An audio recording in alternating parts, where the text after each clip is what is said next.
बार रमेश अपनी पढ़ाई पूरी करके शहर से गांव वापस आया। शाम को खाना खाते वक्त रमेश के पिता सोहनलाल रमेश से, रमेश, अब तो तुम्हारी शहर की पढ़ाई भी पूरी हो गई है, आगे क्या करने का सोचा है तुमने? अब पिताजी, मैं शहर जाकर व्यापार करूंगा। शहर जाकर व्यापार? हाँ पिताजी, शहर में बहुत स्कोप है, इसलिए वहां मुनाफा भी अधिक है। अगर गांव में रहने वाला हर व्यक्ति यही सोच ले कि उसे शहर जाकर अपना व्यापार करना है, नौकरी करनी है, तो गांव के लोगों की उन्नति कैसे होगी बेटा? पिताजी, गांव की उन्नति कभी नहीं हो सकती, क्योंकि गांव में होता ही क्या है। जैसी तुम्हारी मर्जी।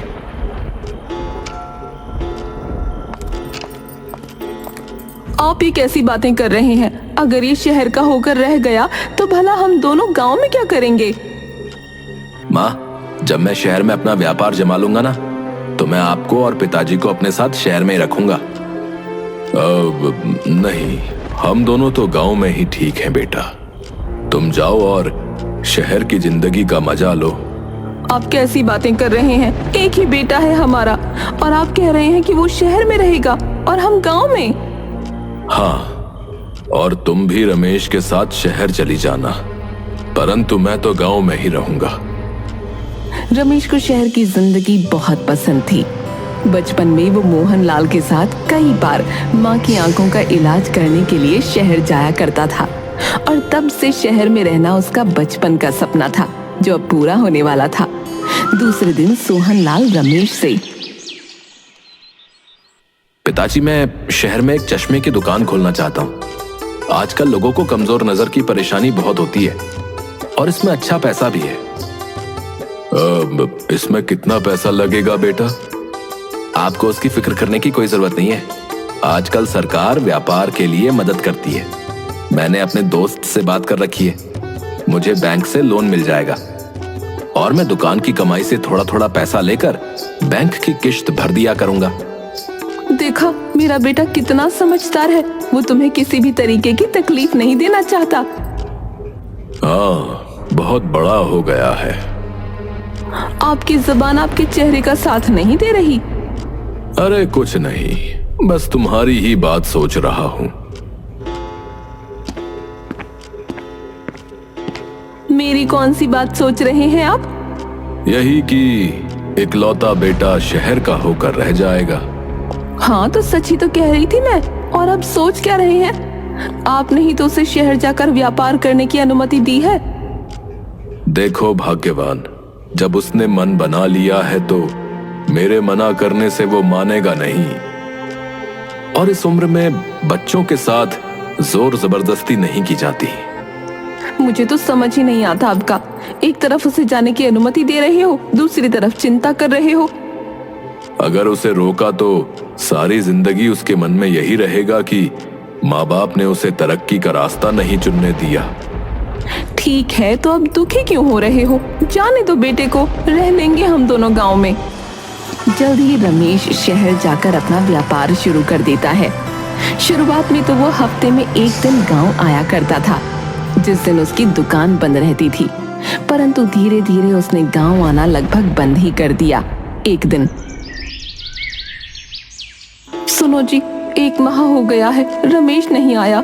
आप उसकी खोज खबर लेने जाओ ना, जाने किस हाल में होगा। अरे मैं क्यों जाऊं? शहर में रहने का शौक उसे था, मुझे नहीं।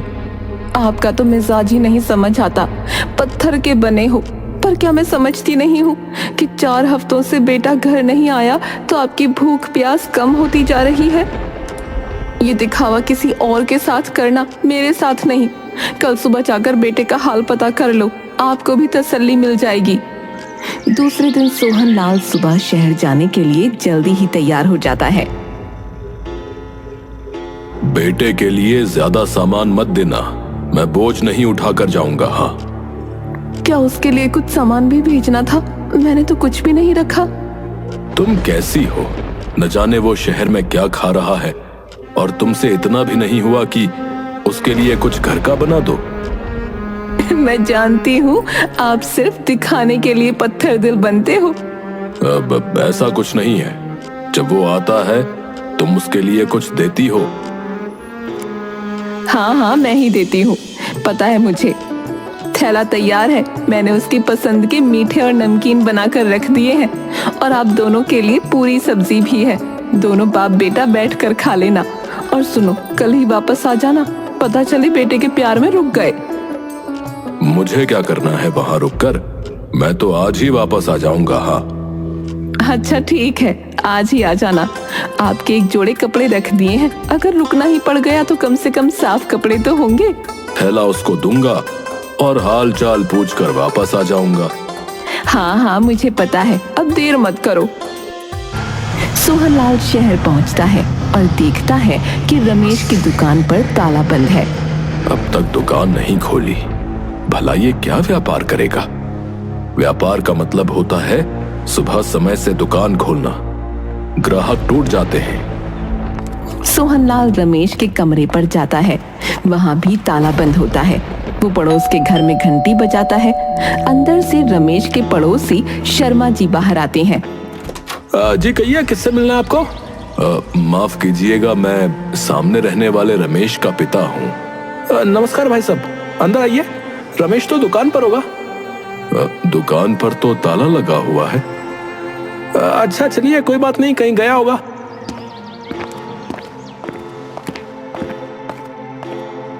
आपका बहुत बहुत शुक्रिया। उसका फोन भी नहीं लग रहा है। कोई बात नहीं, आप बैठिए। बड़ा ही मिलनसार लड़का है आपका। हमारे घर में तो हमारे पूरे परिवार और यहाँ तक के रिश्तेदारों का भी चश्मा उसी की दुकान से बनता है। अच्छा, कैसा काम करता है? बड़ा ही अच्छा काम है उसका।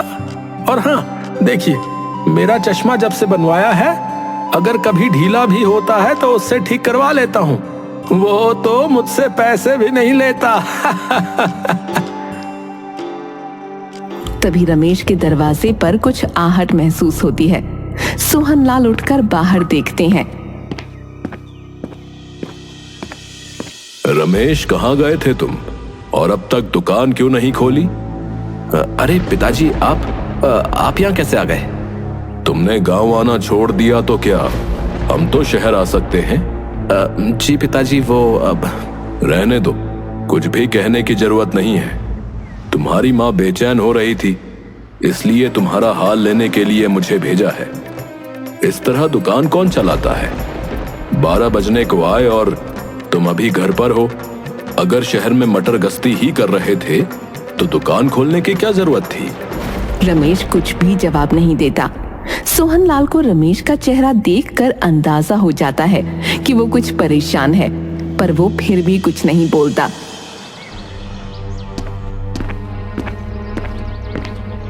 आज तुम्हें दुकान नहीं जाना?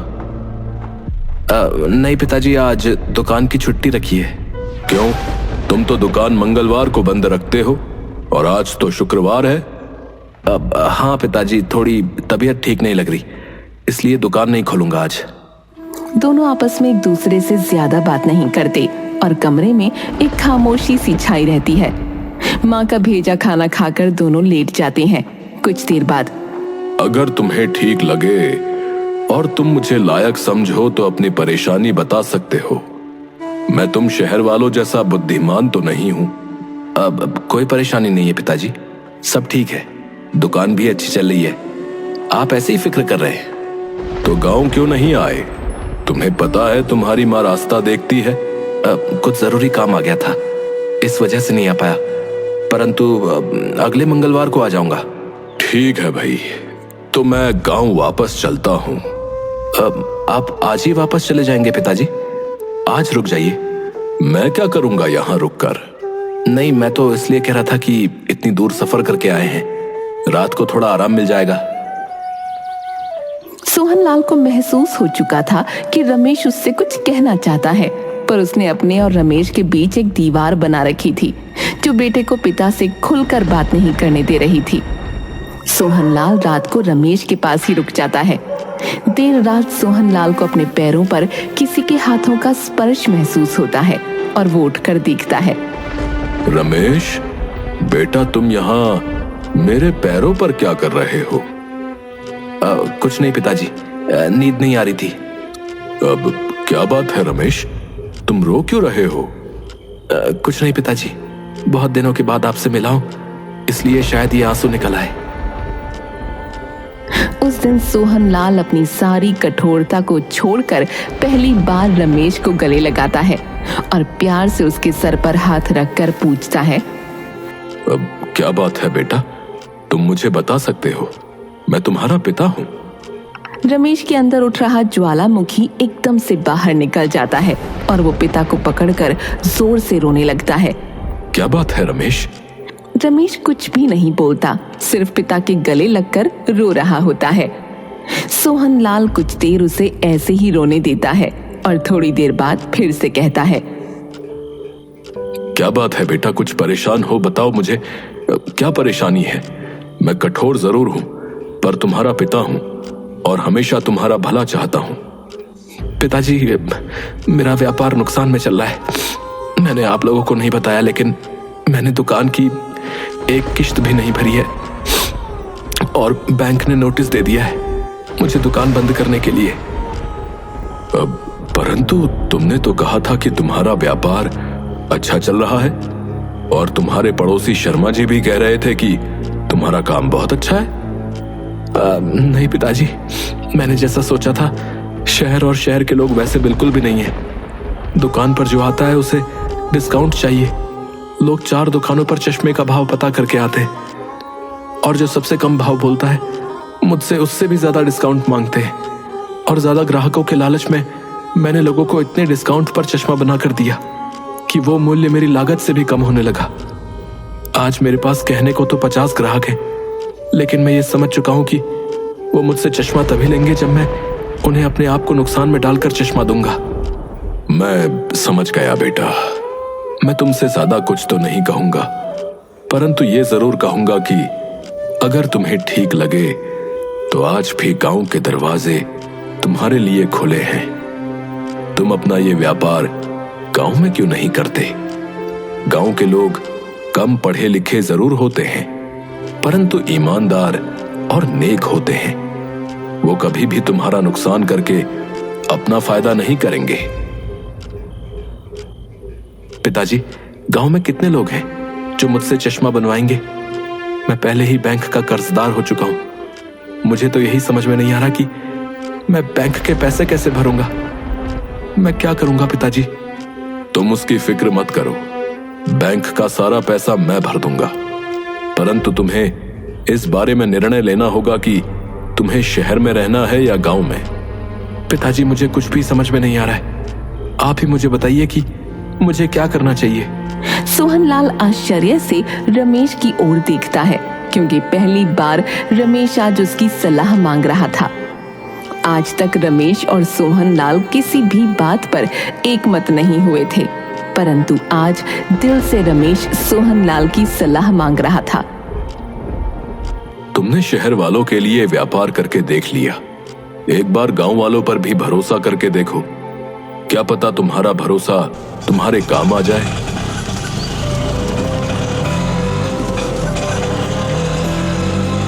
रमेश जल्द ही अपना शहर का सब कुछ खत्म करके गांव लौट जाता है।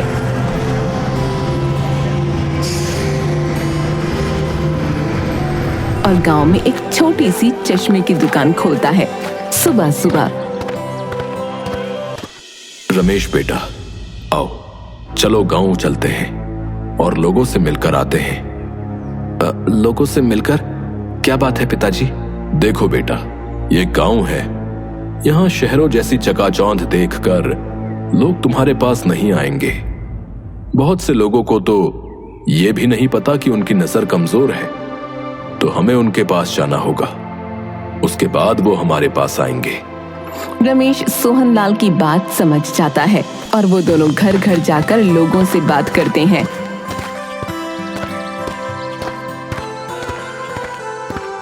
काका, क्या आपको पढ़ने में कोई समस्या हो रही है?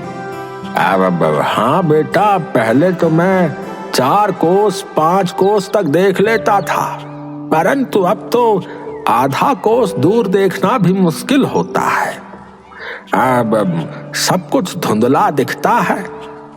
ठीक है काका, आप कल मेरी दुकान पर आइएगा, मैं मुफ्त में आपकी आंखों का चेकअप कर दूंगा। मुफ्त में? अरे बेटा, अगर तुम हम सब गांव वालों का मुफ्त में चेकअप करोगे तो खुद क्या खाओगे? नहीं नहीं काका, ऐसा कुछ भी नहीं है। अगर तुम पैसे नहीं लोगे तो मैं जो है तुम्हारी दुकान पर नहीं आऊंगा। हाँ नहीं नहीं काका, आप जरूर आइएगा, मैं आपका इंतजार करूंगा। इस तरह रमेश गांव के कई लोगों के पास जाता है और अगले दिन उसकी दुकान के बाहर 10-15 लोग इकट्ठे हो जाते हैं जो उससे आंखों की जांच कराने आए थे। रमेश मन ही मन खुश होता है। दोपहर तक वो सभी लोगों की आंखों की जांच कर लेता है और सब लोग उसे चश्मा के लिए एडवांस पैसे भी दे देते हैं। मैं आप सबका चश्मा परसों तक बना कर दे दूंगा। खुश रहो बेटा, बहुत तरक्की करो, भगवान तुम्हें खुश रखे, स्वस्थ रखे, भला हो तुम्हारा जो तुम हम गांव वालों की सेवा के लिए यहाँ आ गए, वरना आजकल के बच्चे तो पढ़ाई लिखाई करके शहर भाग जाते हैं, हम गांव वालों को कौन पूछता है। रमेश हाथ जोड़कर सबका अभिवादन करता है और मन ही मन सोचता है, पिताजी सही कह रहे थे, ये गांव वाले भोले हैं लेकिन बहुत प्यारे। शहर में तो लोग पहले डिस्काउंट मांगते हैं और चश्मा मिलने के बाद अगर दिल आया तो थैंक यू बोलते हैं, नहीं तो वो भी नहीं बोलते। और इन गांव वालों को देखो, डिस्काउंट भी नहीं मांग रहे हैं और आशीर्वाद भी भर भर कर दे रहे हैं। रमेश 2-3 दिनों में सबके चश्मे बनाकर दे देता है और सब बड़े खुश होते हैं।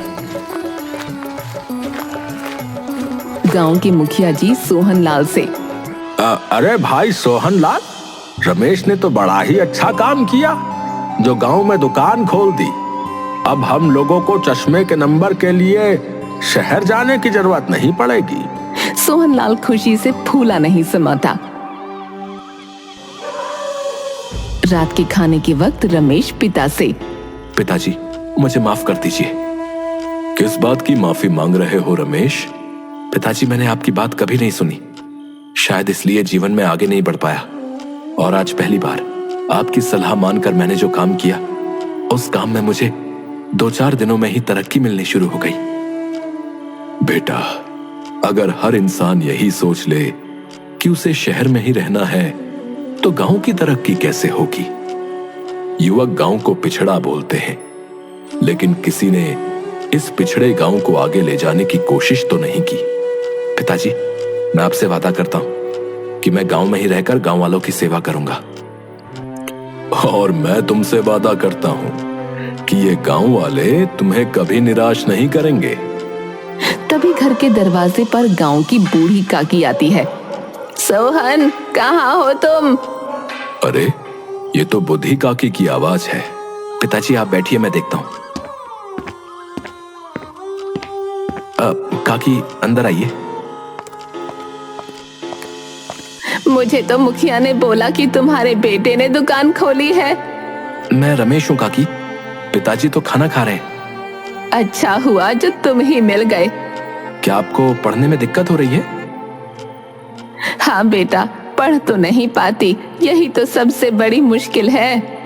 आप कल दुकान पर आ जाइएगा, मैं आपकी आंखों की जांच कर दूंगा। ठीक है, मैं कल दुकान पर आ जाऊंगी। दूसरे दिन दुकान पर बूढ़ी काकी आती है और रमेश उनकी आंखों का टेस्ट शुरू करता है, अक्षर लिखे हुए बोर्ड की तरफ उंगली दिखाता हुआ। काकी आप सामने देखकर इसे पढ़िए। काकी थोड़ी देर तक ध्यान से देखती रही। नहीं बेटा, नहीं पढ़ा जा रहा।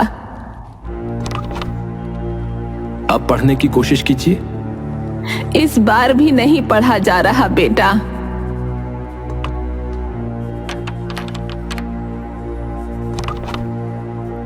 अब देखिए, बड़े अक्षर पढ़े जा रहे हैं क्या?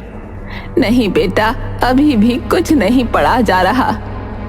धीरे धीरे रमेश दुकान में रखे सारे लेंस काकी पर ट्राई कर लेता है, लेकिन काकी का एक ही जवाब होता है कि कुछ भी नहीं पढ़ा जा रहा। काकी आप कल आइएगा, मैं कल आपकी आंखों की जांच करूंगा। कल पक्का मैं पढ़ पाऊंगी ना बेटा? जरूर काकी, आप फिक्र मत कीजिए। रमेश शहर जाकर कुछ और बेहतरीन क्वालिटी के लेंस खरीद कर लाता है। दूसरे दिन काकी फिर से दुकान पर आती है और रमेश फिर से एक एक करके सारे लेंस बदलकर आंखों की जांच शुरू कर देता है। एक लेंस लगाकर, काकी, अब कुछ पढ़ा जा रहा है? नहीं बेटा, आज भी कुछ नहीं पढ़ा जा रहा है। रमेश दूसरे लेंस को लगाता है। काकी, जो ऊपर सबसे बड़ा अक्षर लिखा है उसे पढ़ने की कोशिश कीजिए। नहीं बेटा, वो भी नहीं पढ़ा जा रहा है। दोपहर होने को थी और ये सिलसिला चालू था। अब काकी, मुझे माफ करिए, मेरी दुकान में ऐसा कोई लेंस नहीं जिससे आप साफ साफ पढ़ सकें। अब आपको शायद शहर के डॉक्टर को ही दिखाना होगा। रमेश को हताश और परेशान देखकर काकी बोली, कोई बात नहीं बेटा, तू अपना दिल छोटा ना कर। इतने साल स्कूल में मास्टर मुझे नहीं पढ़ना सिखा पाया, तो तेरा ये चश्मा एक दिन में क्या ही सिखाएगा। काकी की बात सुनकर रमेश ने अपना माथा पकड़ लिया। काकी, मतलब आपको पढ़ना आता ही नहीं है? अगर आता बेटा तो तेरे पास चश्मा लेने क्यों आती। रमेश हंसता हुआ काकी को दुकान से विदा कर देता है और इस तरह भोले भाले गांव वालों के साथ रमेश खुशी खुशी अपने चश्मे की दुकान चलाता है और धीरे धीरे रमेश के पास आसपास के गांव वाले भी आने लगते हैं।